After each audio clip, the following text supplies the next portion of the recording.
mbingu zinafunguka, Roho Mtakatifu anashuka katika mfano wa kiwiliwili, anatua kwenye mabega ya Yesu. Baada ya pale Yesu aliongozwa na Roho. Nilikwambia Roho Mtakatifu anapokuwa anafanya kazi ndani yako, maana yake atakuwa akikuongoza, utakuwa unaongozwa na Mungu. Na ndivyo Paulo anazungumza anapoandikia Wagalatia. Anawaambia ukiongozwa, ukiwa na Roho wa Mungu ndani yako, unaongozwa naye, unakuwa unaongozwa na Mungu. Kwa hata Yesu baada ya kupokea kile kipawa, baada ya kubatizwa, anaongozwa na Roho, anaenda nyikani ili kujaribiwa. Anaenda nyikani. Sasa alipokuwa kule nyikani, alikaa kule siku 40. Na alikuwa hali wala hanywi kwa siku 40.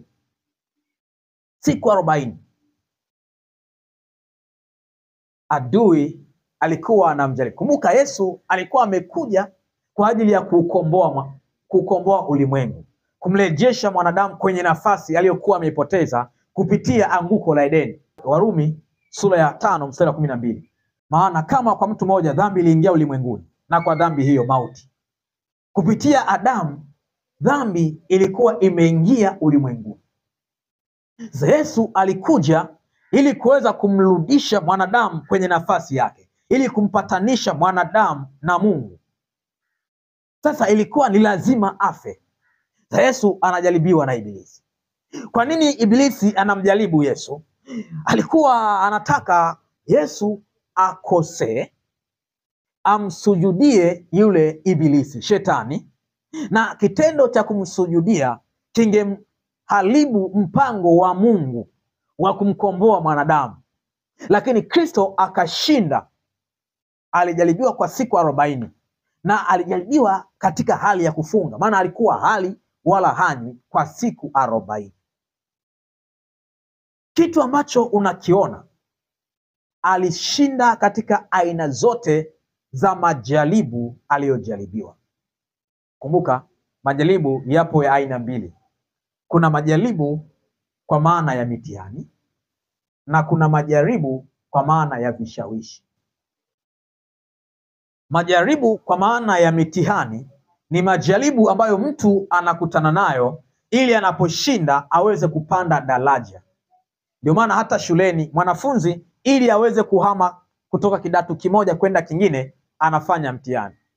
Na kuna baadhi ya shule ambazo ziko very strict, akifeli ule mtihani anarudia darasa.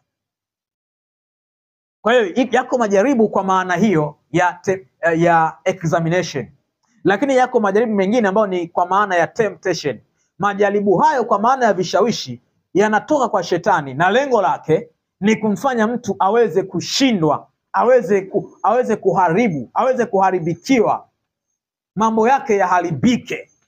Yesu alikutana na majaribu hayo alipokuwa kule nyikani, akajaribiwa na shetani ili kwamba aweze kushindwa kutimiza mpango uliokuwa umemleta duniani. Lakini angalia nini kinachotokea, na hii ndio sababu ya kwanza kwa nini muhimu sana Roho Mtakatifu afanye kazi katika maisha yako. Yesu alipata ushindi katika aina zote za majaribu aliyojaribiwa. Na ndio maana sura ya 4 ya kitabu cha Luka mstari wa 14 unasema Yesu akarudi kwa nguvu za Roho, akaenda Galilaya. Akarudi kutoka wapi? Manake Yesu akarudi kutoka nyikani. Akarudi kutoka nyikani. Akarudi kutoka nyikani kwa nguvu za Roho Mtakatifu, akiwa ameshinda aina zote za majaribu aliyokuwa amejaribiwa. Huu ni mfano wa kwanza kwa nini ni lazima Roho Mtakatifu atende kazi katika maisha yako. Luka sura ya 3 mstari 22 unaona Yesu anapokea nguvu.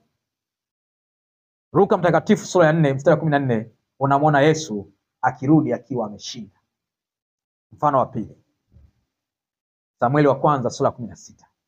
Biblia inasema ndipo Samueli akaitwaa pembe yenye mafuta, akamtia mafuta kati ya ndugu zake, na Roho ya Bwana ikamjilia Daudi kwa nguvu tangu siku ile. Basi Samueli akaondoka akaenda zake Rama. Hiki kilikuwa ni kipindi cha mfalme Sauli. Mfalme Sauli amefika kwenye pointi ambayo hawezi kuendelea kuwa mfalme wa Israeli. Sasa ili mfalme aondoke kwenye nafasi yake, ni lazima asimame mfalme mwingine wa kuongoza taifa la Israeli. Na huu ndio utaratibu unaoendelea hata katika mfumo ambao tunaendelea nao siku hizi wa kuwa na marais. Rais ili aondoke ni lazima rais mwingine apatikane. Sasa Sauli amekuwa mfalme wa Israeli. Wakati akiendelea kuwa mfalme wa Israeli, akafika mahali akakosea, akawa hawezi tena kuendelea kuwa mfalme katika nafasi yake kuiongoza au kuliongoza taifa la Israeli. Sasa ni lazima Mungu amsimamishe mfalme mwingine. Sasa Mungu alipotazama katika